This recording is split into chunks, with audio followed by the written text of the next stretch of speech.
92,5 Maestro FM, House with the Sound. Iya, Sobat Maestro, Anda pernah kepikiran nggak ya melihat sebuah gedung yang begitu indah, baik perkantoran atau rumah atau komplek-komplek perumahan yang begitu menawan ya. Nah, itu kerjaannya siapa? Biasanya sih arsitek begitu ya. Atau buat kalian anak-anak muda yang suka mendesain kamar rumah, mungkin Anda cocok ya untuk mengambil kuliah di jurusan arsitek. Tapi tunggu dulu gitu ya. Apakah memang ini panggilan kalian ya? Karena apa? Karena kenyamanan kalian itu nanti akan menentukan bagaimana proses kalian menjalani dalam perkuliahan sampai menyelesaikan tugas akhir dan juga menentukan kesuksesan setelah lulus nanti. Nah, dari beberapa informasi yang saya dapat bahwa jurusan arsitektur ini adalah salah satu jurusan yang paling keren, paling unik. Nah, seunik apa, sekeren apa, kalian perlu tahu nih, ya, seluk-beluknya supaya tidak salah. Nah, untuk mengetahui lebih lanjut, saya sudah bersama Ibu Verlina Sugata, Ketua Program Studi Sarjana Arsitektur Universitas Kristen Maranatha Bandung. Apa kabar, Bu Verlina? Baik, Pak. Terima kasih. Oke. Sudah mampir ke Maranatha. Iya, Ibu Verlina. Sekeren itukah? Kalau dari beberapa referensi begitu ya, ini memang salah satu jurusan yang cukup keren begitu ya, karena tampilan kalau kita lihat gedung-gedung yang indah ataupun juga dengan termasuk juga gedung Maranatha kan termasuk salah satu kampus yang cukup keren begitu kan. Apakah sekeren itu, Bu? Keren nggak ya? Oh, jadi narsis ini. Ya, sebenarnya mungkin orang luar melihat itu keren gitu ya, tapi mungkin karena nggak tahu berdarah-darahnya seperti apa kuliah di jurusan arsitektur. Tapi sebenarnya apa yang kita mau bangun bukan soal kerennya gitu ya, karena arsitektur adalah mendesain ruangan untuk manusia sebenarnya, baik itu ruang dalam maupun ruang luar, sehingga prioritas kita adalah untuk kenyamanan penghuninya, gitu ya, baik di dalam ruangan maupun di luar ruangan. Jadi trotoar, halte itu juga termasuk skup dalam perancangan arsitektur. Nah, makanya kalau kita jalan di trotoar terus tiba-tiba ada motor nyerempet, berarti kan itu ada yang salah dengan desainnya, gitu ya, misalnya. Nah, hal-hal seperti itu mungkin kalau orang lihat karena lihat produknya itu disebut keren kali ya, gitu ya. Betul. Tapi bagi kita justru apa yang kita lakukan itu kita selalu memikirkan orang lain gitu. Jadi sebenarnya seorang arsitek ini harusnya dia punya empati yang tinggi untuk menjadi seorang arsitek yang baik gitu. Waduh, ternyata nggak harus menggunakan logika dan rasional, tapi juga dengan rasa ya, Bu ya. Iya, betul. Dengan empati itu ya. Sangat dengan rasa kalau arsitektur. Oke, dan ini memang satu jurusan yang keren dan unik begitu ya. Masuk dalam teknik tapi lebih banyak ke seni dan desain. Nah, nanti kerennya seperti apa kita ulik ya. Nah, Ibu Verlina, apa saja sih sebetulnya yang dipelajari di arsitektur Maranatha begitu? Apakah hanya cuman gambar-gambar atau seperti apa, Bu? Ya, mungkin orang pikir kalau di arsitek itu harus pinter gambar gitu betul. Ya, atau ya harus jago ngitung gitu ya. Ya, tapi itu istilahnya tidak bisa dipungkiri karena untuk intake masuk ke jurusan arsitektur itu kita juga intake-nya adalah yang kurikulum lama itu IPA. Jadi dari IPA, karena IPS belum bisa masuk ke arsitektur. Nah, walaupun demikian di Maranatha ini sebenarnya kita berada di bawah Fakultas Seni Rupa dan Desain, di mana penekanan kurikulum yang kebaruan karena ilmu arsitektur ini kan sudah lama sekali dan jurusan arsitektur pertama itu sudah 70 sekian tahun itu di Indonesia umurnya, dan kami sebagai yang baru sebenarnya mengadopsi pendekatan-pendekatan yang kekinian dan modern untuk mengajarkan teman-teman mahasiswa ini di dunia arsitektur yang kekinian gitu ya. Nah, oleh karena itu perkembangan teknologi yang sekarang misalnya kita input sesuatu terus dia bisa ngitung sendiri gitu ya, itu sudah sangat membantu di bidang keteknikannya. Sehingga yang perlu diasah sebenarnya dan itu tidak bisa digantikan oleh mesin adalah soal kreativitas. Karena kita tidak bisa menitipkan kreativitas ke robot atau ke mesin.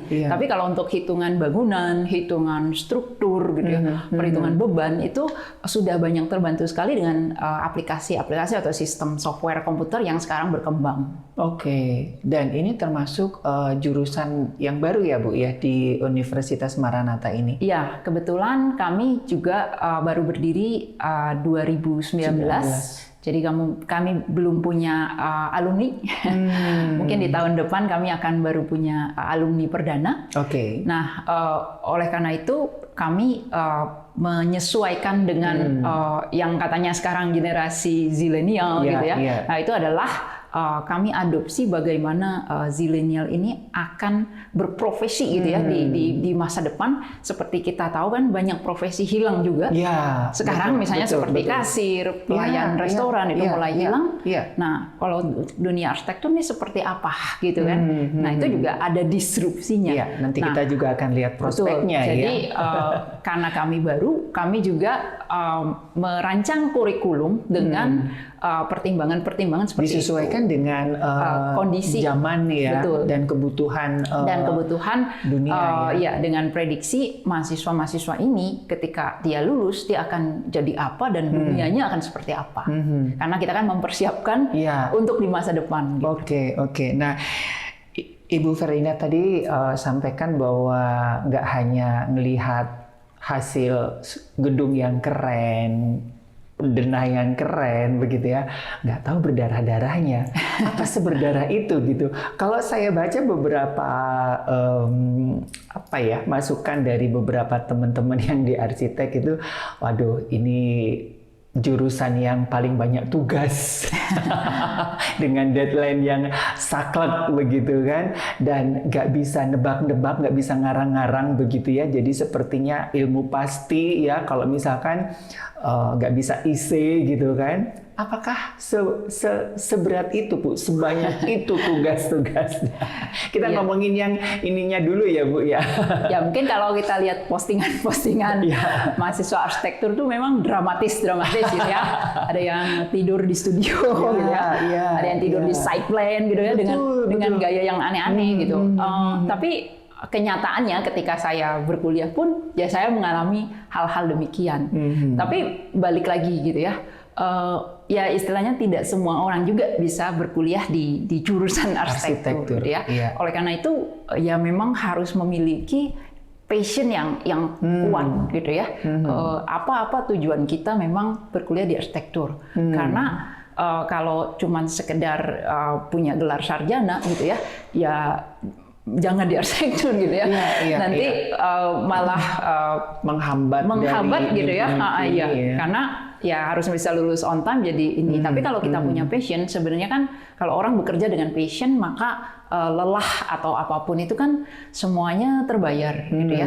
Kita juga memang misalnya tidak bisa dibungkiri bahwa deadline itu adalah bagian dari hidup kami sepanjang masa sampai saya juga istilahnya lulus, berprofesi, bahkan mengajar, itu juga semua kita terkait dengan deadline. Dan apa yang dipraktekkan di perkuliahan arsitektur sebenarnya kan bukan hanya output gambarnya atau output desainnya saja, tapi juga etika berprofesinya gitu ya.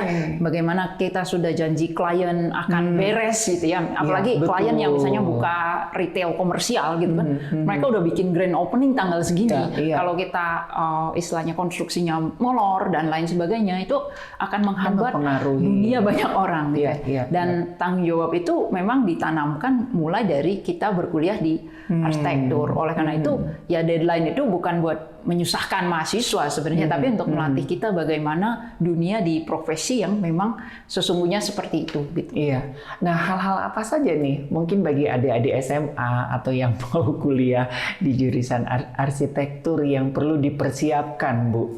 Ya, supaya dalam proses mengikuti setiap mata pelajaran yang ada di situ, setiap kurikulum yang ada itu kan juga sangat mempengaruhi ya dengan kekuatan dan juga apa sih udah tahu nih gitu apa saja nih yang mesti dipersiapkan adik-adik kita selain aku seneng tiap hari bongkar pasang kamar gitu kan.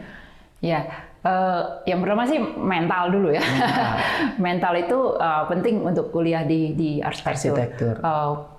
Maksudnya kadang kita di proyek juga sering banyak kejadian yang tidak terduga gitu ya. Dan kita harus dengan cepat mengadjust itu dan menemukan solusi langsung gitu ya.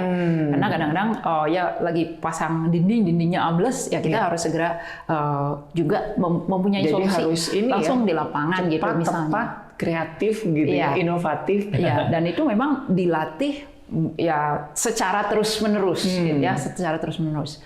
Jadi kalau misalnya weekend gitu ya, teman-teman jurusan lainnya itu libur, bisa hang out dengan teman-temannya gitu ya, melakukan hobinya. Mungkin kalau di arsitektur ya gitu aja gitu ya, tetap di kamarnya atau tetap dengan teman-teman kelompoknya, bekerja kelompok dan lain-lain. Itu adalah dunia perkuliahan arsitektur yang sebenarnya kalau diingat-ingat sekarang pasti kalau dari saya ya lebih banyak cerita indahnya gitu ya ketimbang ya cerita sengsaranya sih karena ya ketika kita melakukan proses itu disitulah pembelajaran yang sesungguhnya ya. Jadi bukan hanya sekedar jago desain gitu ya. Ada juga teman-teman yang misalnya desainnya biasa-biasa saja tapi menurut saya perkuliahan arsitektur itu membentuk pola pikir yang sistematis gitu ya. Bagaimana menghandle project, mengkoordinasikan berbagai karena kita nggak bisa sendiri. Arsitektur tuh pasti nggak bisa sendiri. Kita berhubungan dengan teman-teman di teknik sipil, teman-teman di teknik mechanical, electrical gitu ya. Belum lagi yang misalnya teman-teman yang di konstruksi benar-benar orang lapangannya gitu ya. Dan kita berhubungan dengan belum legalitas juga, legalitas juga betul, gitu ya. Jadi ngurusin perizinan dan segala macam gitu. Jadi kalau sekarang disebutnya era kolaborasi gitu ya, maka arsitektur tuh ya sejak zaman kuliah dulu juga sudah diwajibkan berkolaborasi. Dan itu yang harus luas gitu ya. Jadi selain mental, dia juga harus luas berinteraksi dengan banyak pihak karena disitulah pembelajaran arsitektur yang sesungguhnya. Betul. Tapi dengan modal passion yang kuat itu akan terbayar semuanya ya. Terbayar begitu ya. Justru itu passionnya di situ begitu. Nah, Ibu Verlina bisa digambarkan ya mata pelajaran apa aja sih yang dipelajari gitu di arsitektur Maranatha ini, Bu? Soalnya kan nggak hanya gambar aja, tapi kalau saya ngintip-ngintip nih banyak banget gitu. Ya, secara garis besar kita sebenarnya punya 3 konsentrasi ya untuk di arsitektur Maranatha. Yang pertama itu adalah desainer. Jadi kita mendidik teman-teman mahasiswa ini menjadi seorang desainer di bidang arsitektur yang kreatif. Ya. Yang kedua sebenarnya untuk profil lulusan kita ada yang disebut sebagai property developer. Di situ teman-teman yang menyukai dunia. Maksudnya arsitektur itu nggak harus gedung tinggi gitu ya, atau nggak harus rumah gitu ya. Nah di dunia properti ini juga ada yang namanya kawasan gitu ya. Nah itu juga termasuk dalam kajian kita. Nah dan yang terakhir adalah archipreneur atau creativepreneur ya. Karena tidak semua arsitek itu juga bekerja di bawah perusahaan, gitu ya. Mereka juga membangun biro-biro sendiri, dan mereka kadang menciptakan produk-produk yang boleh dibilang produknya berbasis arsitektur, pasti di bidang arsitektur. Tapi sebenarnya kalau mau dilihat dia adalah seorang entrepreneur, gitu ya. Jadi nggak harus yang namanya arsitektur itu kuli gambar, gitu ya. Itu kalau di era sekarang yang memang dunia arsitekturnya bukan master builder, tapi adalah lebih ke desainer. Nah, oleh karena itu mata kuliahnya juga mengikuti ketiga konsentrasi itu. Jadi kami punya mata-mata kuliah, misalnya untuk desainer, misalnya ada desain parametrik gitu ya, yang mungkin unik.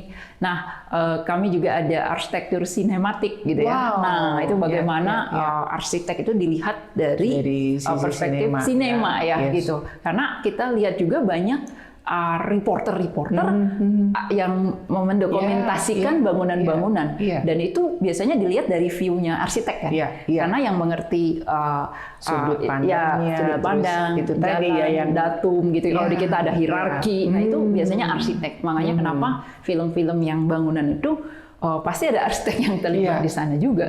Betul. Dan ini yang saya bilang tadi ya, Sobat Maestro ya, dan teman-teman sekalian, bahwa arsitektur ini adalah sesuatu yang keren dan unik begitu ya, sesuatu yang teknik tetapi banyak melibatkan rasa ya.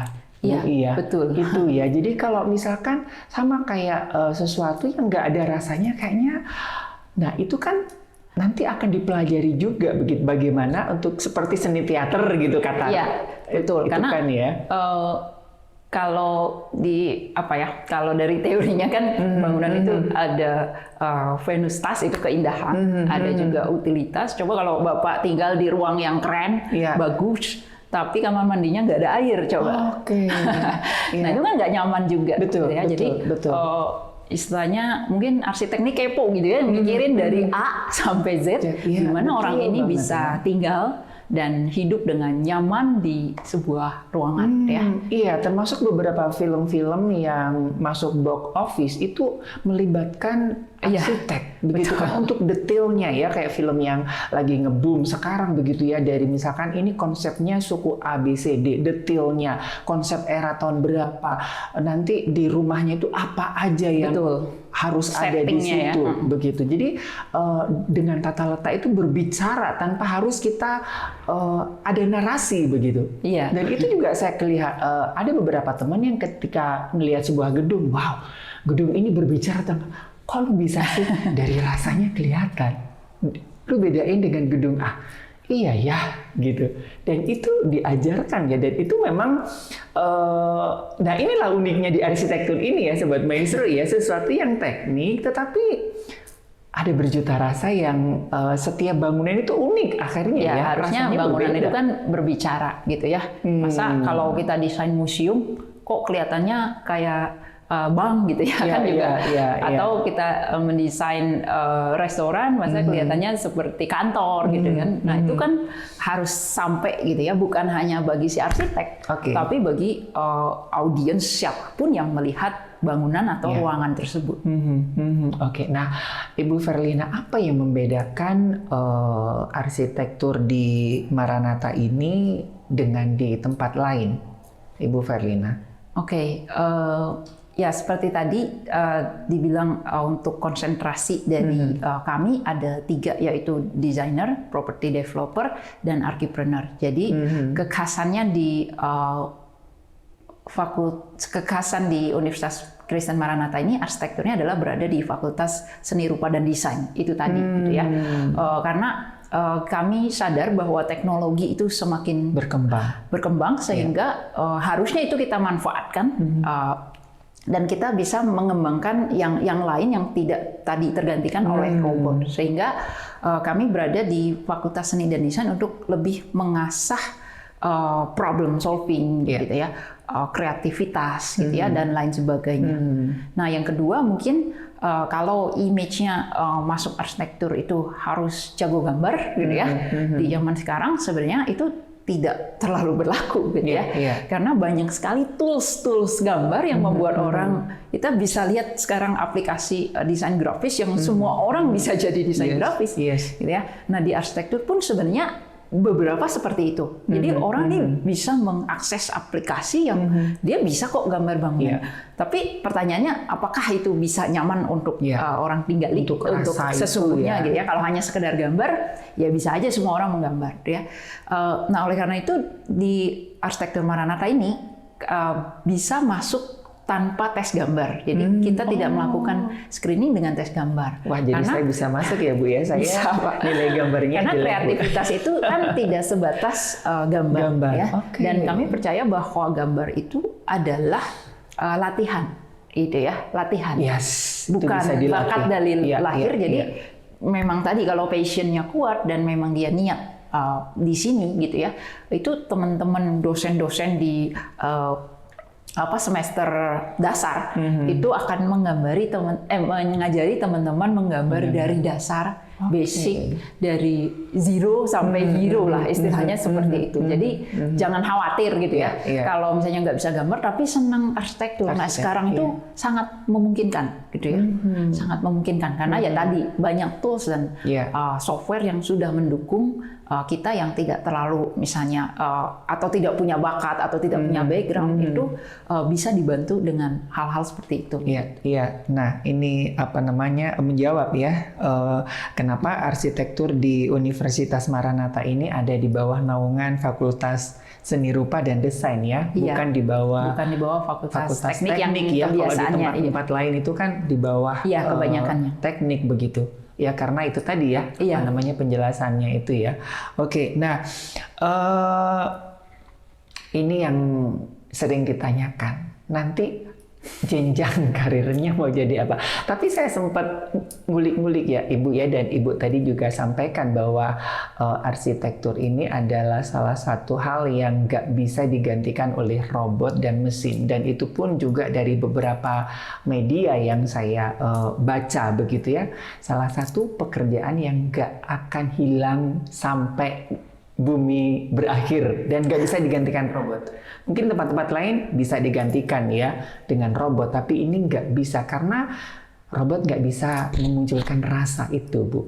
Nah, ini untuk jenjang karirnya ini nanti seperti apa masa depan dari mahasiswa-mahasiswanya ini, Bu? Ya kalau yang garis lurusnya gitu ya pasti jadi arsitek gitu ya, pasti jadi arsitek.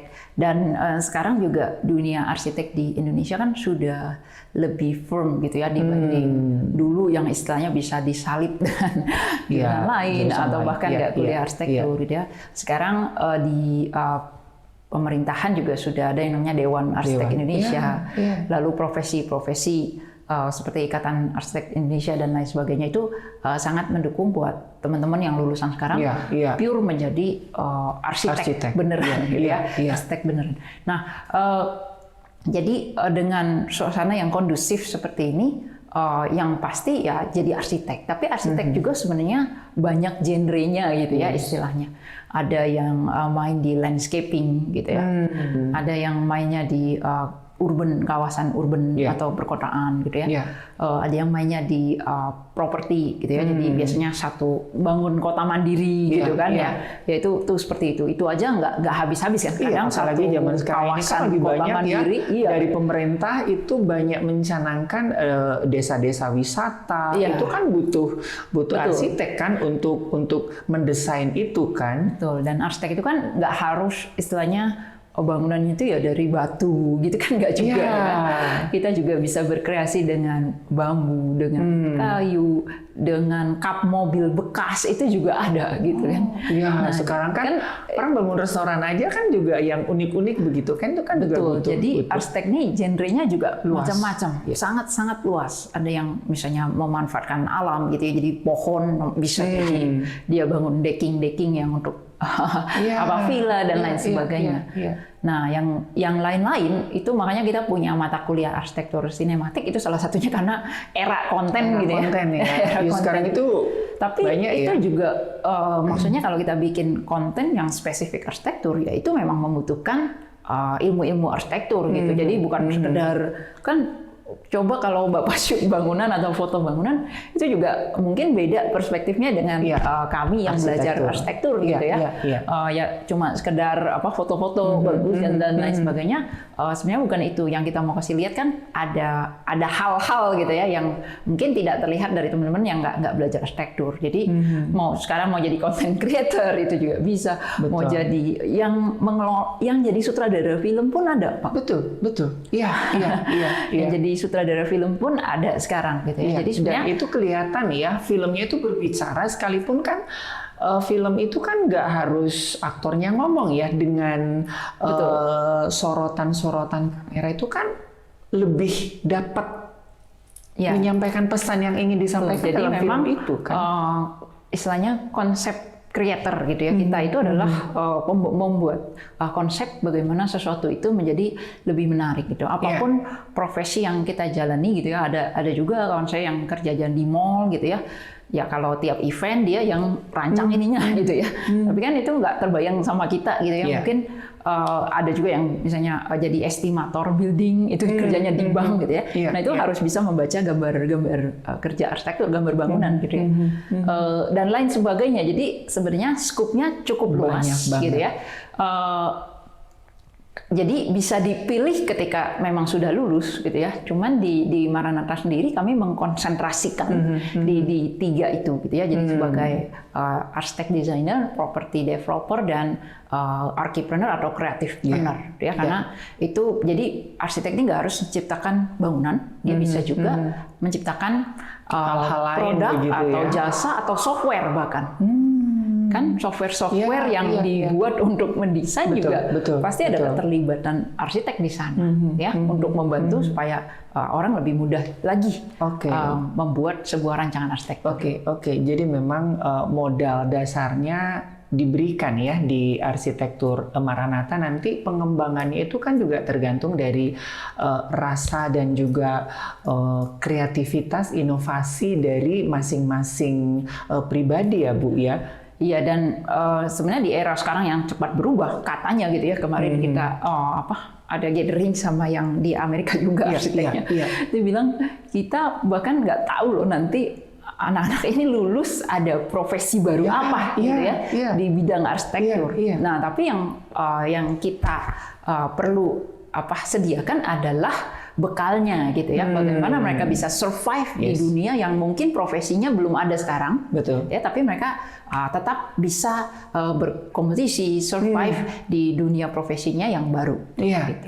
Kalau kita melihat TV-TV luar ya, kalau dulu kan nggak dilirik, tapi sekarang ini lagi in gitu ya. Jadi ada beberapa acara yang kayak ada kompetisi untuk membenahi rumah yang lama, jadi rumah baru gitu ya. Ya kalau di Indonesia seperti itu, kalau di luar negeri itu lebih keren banget. Dari titik nol kamu menciptakan ini tantangannya luar biasa gitu. Dan dia pikirnya, waduh ternyata dia justru kerjaannya bukan hanya ngebangun rumah, jadi bikin konten-konten dan itu bertahun-tahun, dan itu wow.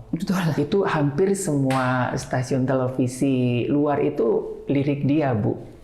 Gitu kan? Saya juga follow tuh, kalau nggak salah ada yang primitive survival.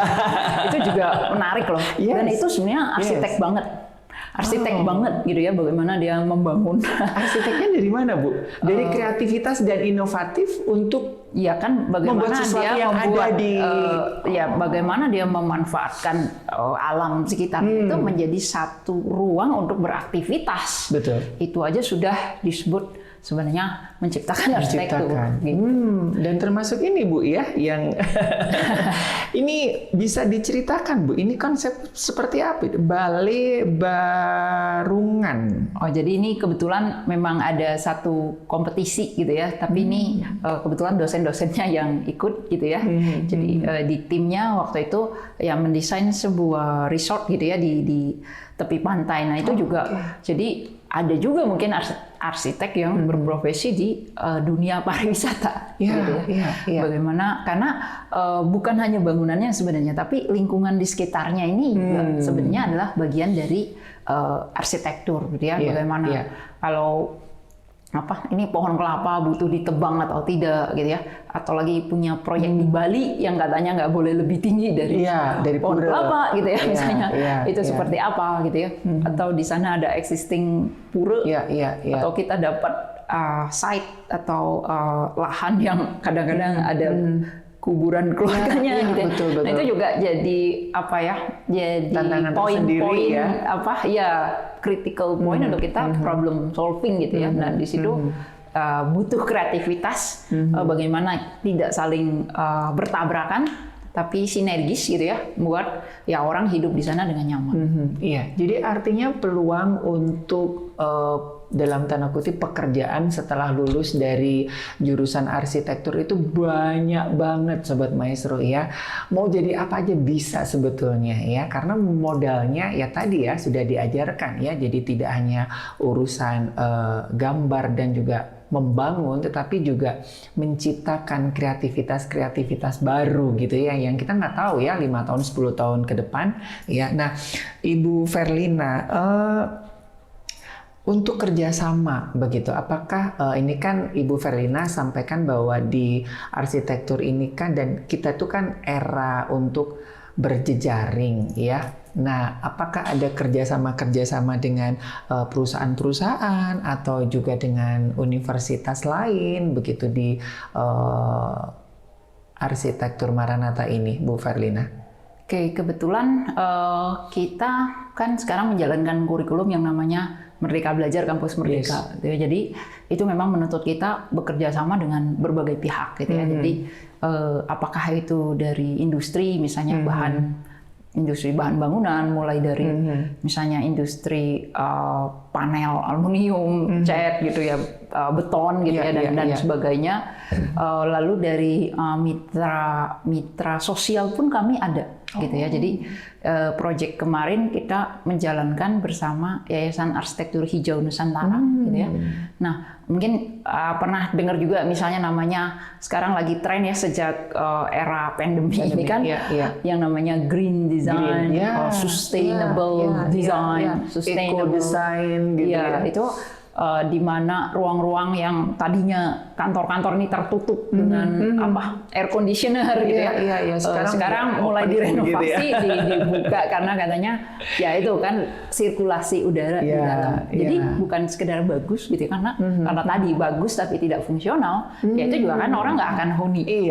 Makanya kita bisa lihat ada bangunan-bangunan yang terbengkalai, atau misalnya ada bangunan apartemen yang nggak laku. Itu sebenarnya karena desainnya nggak bikin orang betah tinggal gitu ya. Nah, itu bukan sekedar misalnya harganya atau apanya, tapi ya orang memang kalau memang dia mau tinggal, dia akan pilih yang nyaman kan gitu ya.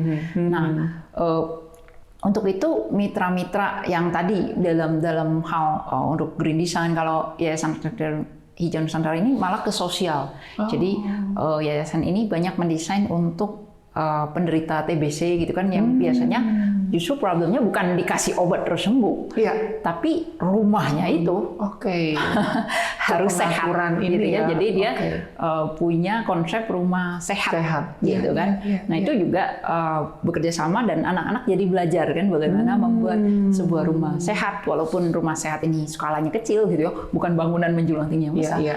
Tapi itu layak tinggal gitu ya, livable, dan punya tadi sustainable buat si penghuninya kan gitu ya. Jadi dia bisa berkelanjutan gitu.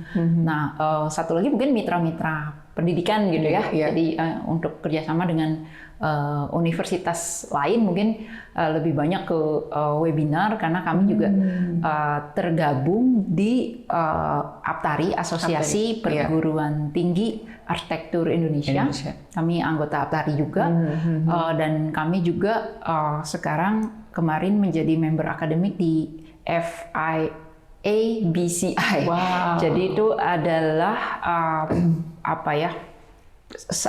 Untuk konsentrasi property developer yang pusatnya di Paris.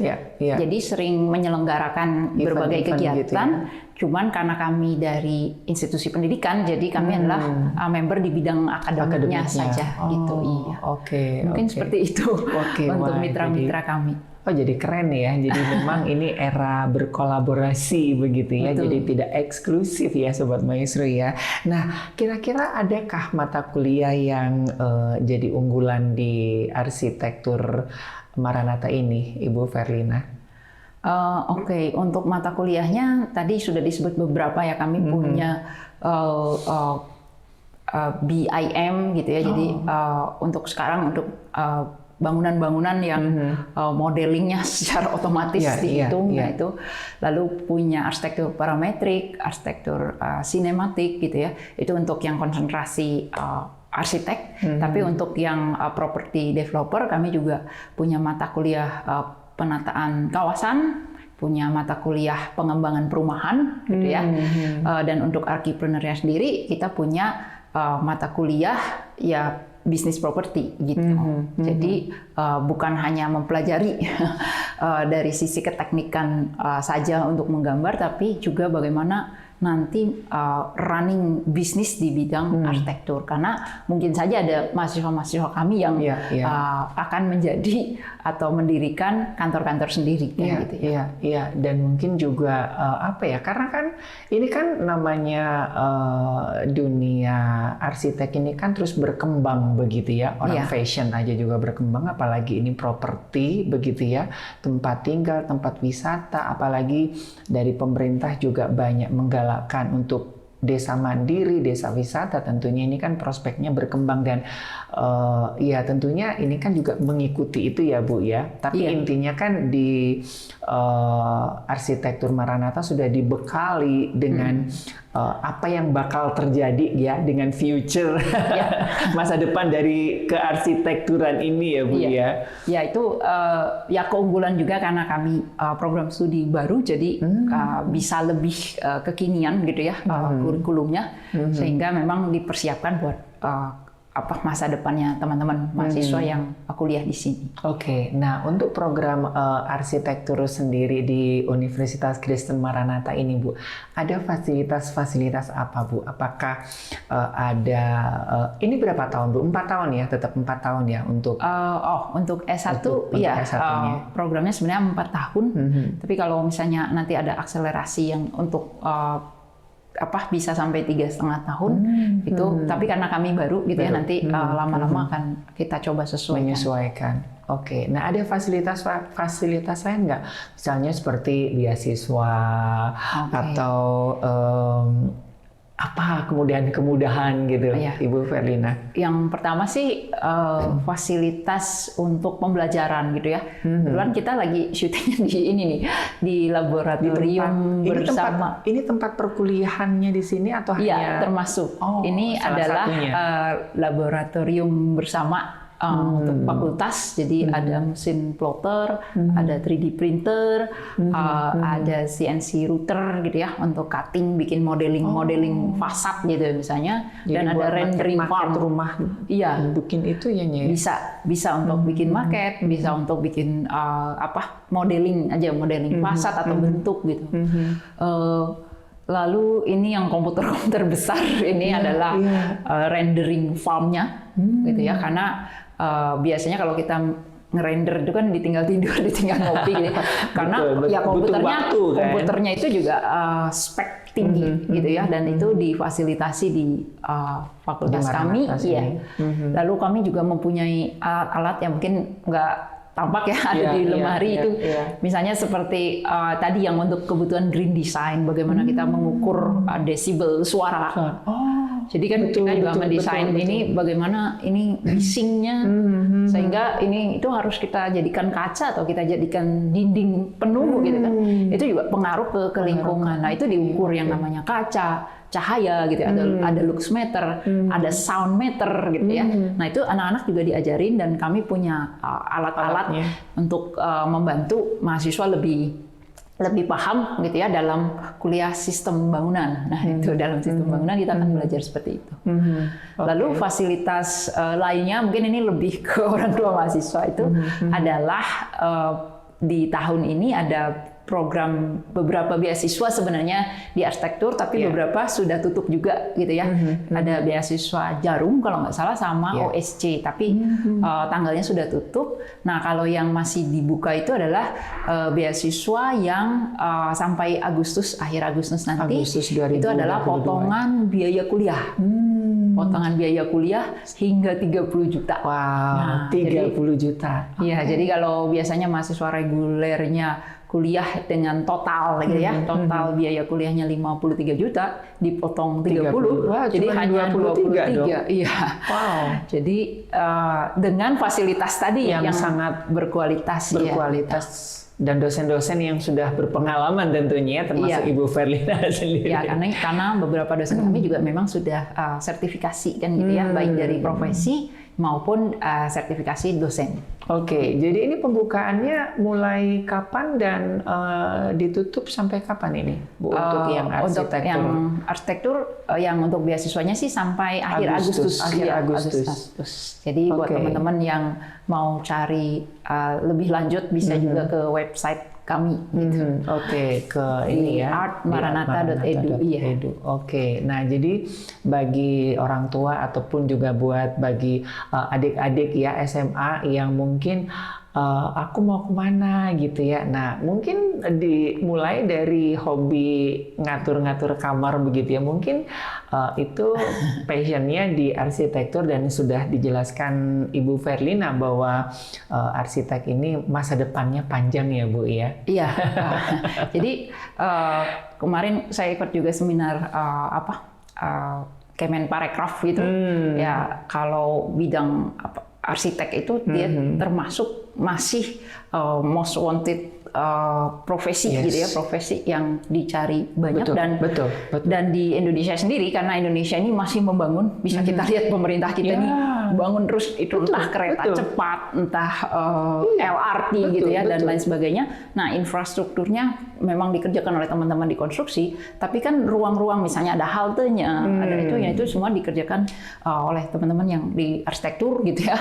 Nah dan di Indonesia kan memang masih membangun gitu ya, masih membangun sehingga akan terus membangun tentunya. Ya masih membutuhkan banyak arsitek-arsitek yang kompeten dan kreatif tentunya. Iya. Sampai kemarin ada seorang arsitek yang cukup terkenal mengatakan bahwa akhir dari dunia arsitek ini ya sesuai dengan akhir dari zaman begitu ya. Iya. Karena kan manusia tiap dekade punya tren sendiri, punya passion sendiri, punya hal-hal baru tersendiri gitu ya. Dan termasuk Indonesia kan kemarin sudah memiliki hotel bintang 6 begitu ya, dan itu katanya keren banget begitu ya. Dan itu akan dilanjutkan nanti ke kota-kota lain dan itu diberikan pemerintah begitu ya, kebijakan. Dan kalau kita ngelihat juga dari program pemerintah itu kan desa-desa wisata, desa-desa mandiri, tentunya itu kan banyak banget peluang dari rekan-rekan dari arsitektur. Ngomong-ngomong soal pemerintah itu bisa juga kan jadi wali kota dan gubernur. Betul. Jadi apa saja. Jadi dosen juga bisa loh ya. Jadi dosen, jadi guru. Bisa dilihat ada dari Pak Ridwan Kamil aja kita ngelihat aja bagaimana ada pemerintah daerah yang kepalanya adalah arsitek, itu kotanya jadi sangat berbeda, jadi lebih menarik ya gitu cara mengolah kotanya. Ya termasuk Surabaya. Iya. Oh Ibu Risma itu juga arsitek. Ya. Oh saya baru tahu. Jadi yang mau jadi kepala pemerintahan juga masih bisa tuh.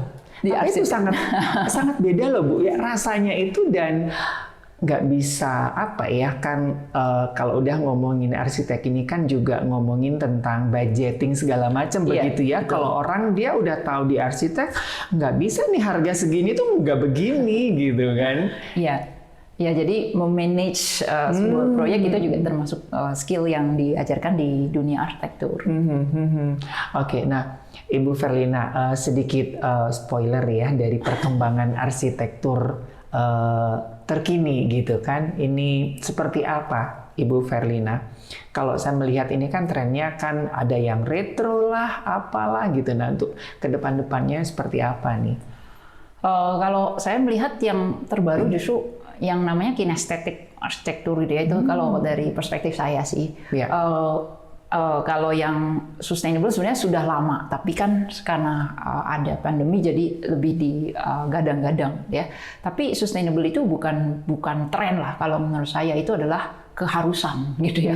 Keharusan, kita memang harus menciptakan desain-desain yang ramah lingkungan.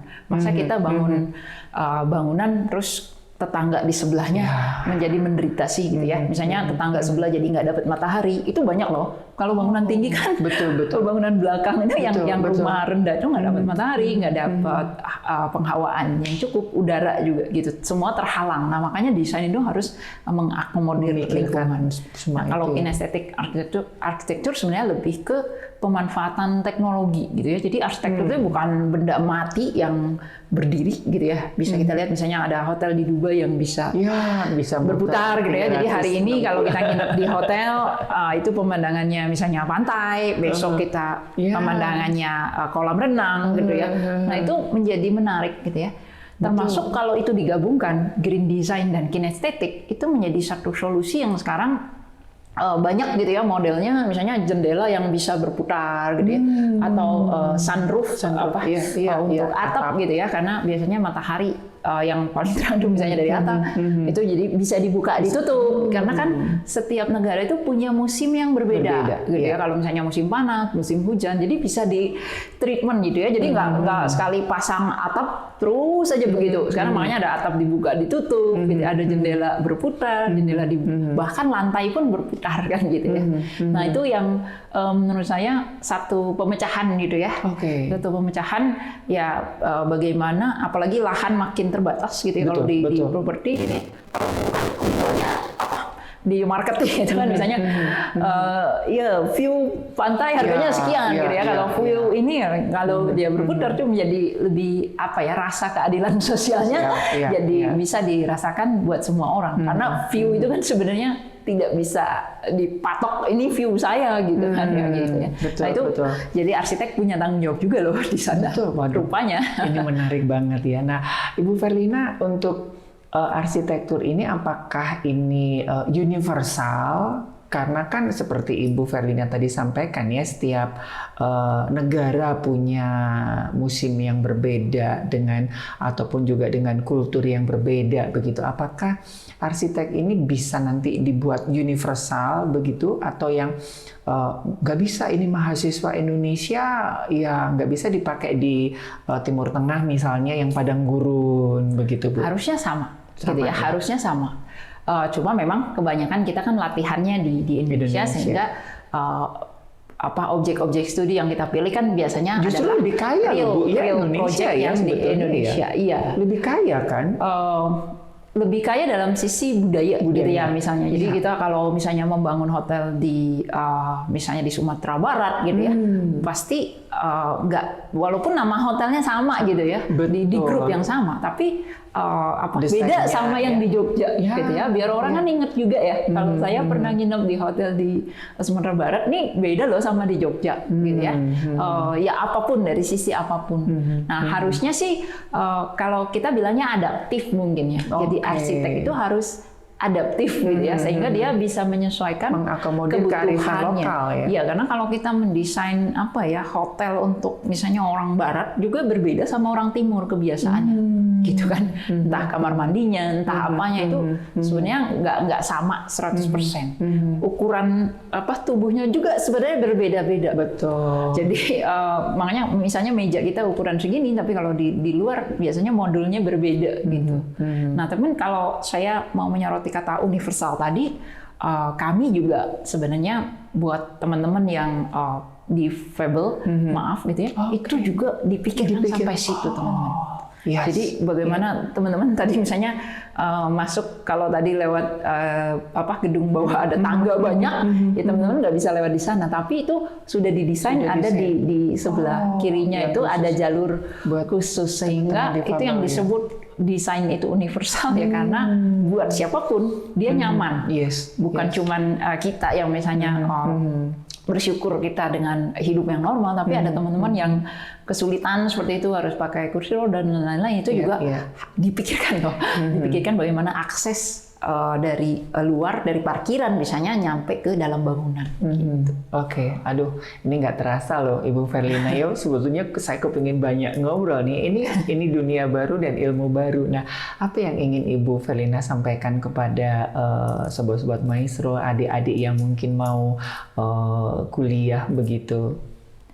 Oke, dari saya mungkin buat teman-teman yang misalnya punya passion, kreativitas, sebenarnya bukan hanya arsitektur gitu ya.